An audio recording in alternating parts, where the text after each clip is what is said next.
Ating gata. Unti-unti na siyang naging latik. Pero alam nyo guys, hindi ko talaga yan pinapalatik. At ayaw ko ng latik sa biko kasi mabilis siyang makaumay. So, ang gagawin po natin ngayon ay ilagay na natin ang dark brown sugar. Palaputin natin ito at mag-caramelize bago natin ilagay yung malagkit na rice. Ano natin kanina. Ayan. Ayan.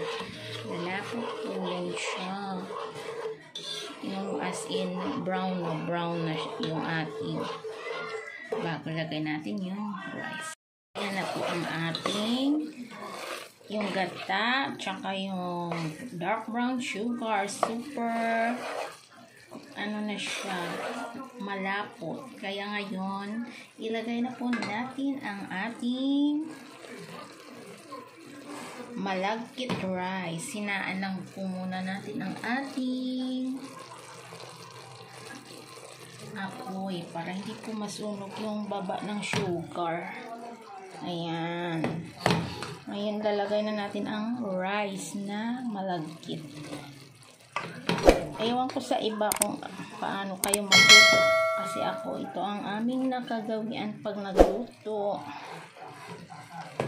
Ganito ang aming style pagluluto ng biko. Pwede naman ipaano siya, latik. Sabi ko nga, ayaw ko ng latik niluluto sa may latik kasi mabilis akong magsawa. Hindi ko na rin nilalagyan to kanina ng pandan leaves habang nyo sa aking video. Bye bye. Ito na pong ang ating ating biko, mga mommy shoes. Ang may sarap, may merienda tayo ngayong Black Saturday afternoon. Ayan, naihalo ko na siyang maigi ang nag-caramelize kanina na sugar, dark brown sugar, malagkit. Ayan na guys, paanohin natin yan, paininan dun sa Bisaya para lalong tatagal ang kanyang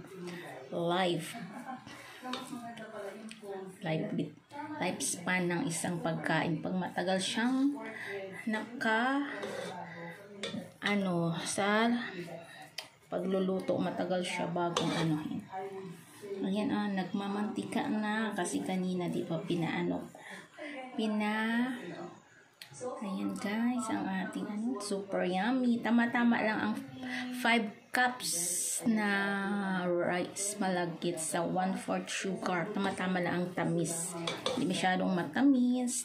Kaya nga katamtaman. Ayan, thank you for watching everyone. Enjoy sa mga nagbabakasyon dyan. Ingat po and thank you sa lahat ng pag-support.